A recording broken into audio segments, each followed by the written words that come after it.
Welcome to our channel. Today we how to increase grammar knowledge with Grammarly easy tutorial step by step clearly.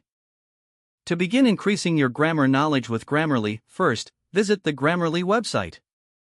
Create an account if you don't have one already. You can sign up using your email address or your Google account. Once you're logged in, navigate to the dashboard. Here, you will see a text box where you can start typing or paste your text. To analyze your writing, enter a few sentences or an entire document.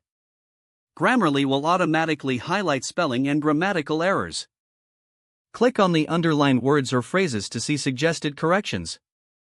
Take a moment to read the explanations provided for each suggestion.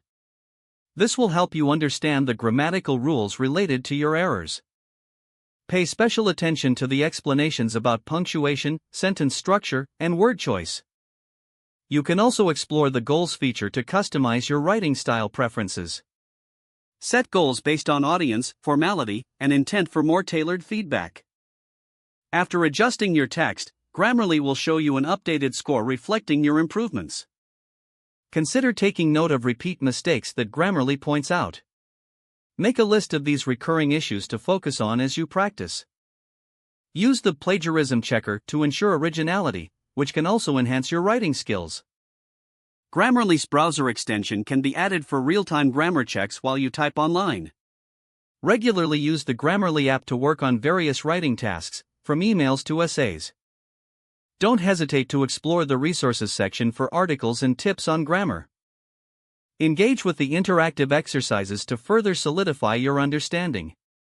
Set a routine to use Grammarly daily, even if just for short writing tasks. Review your progress periodically to observe how your grammar knowledge improves. In time, you will notice significant enhancements in your writing skills. If the page does not load, refresh the browser or try again in a private or incognito window. Make sure you are using the correct email address, then retype it carefully to avoid small typos. If your password is not accepted, use the reset option and create a new strong password you can remember. Check your spam folder for verification or security emails, then complete any requested confirmation steps. Don't forget to like this video and subscribe to our channel for more step-by-step tech guides.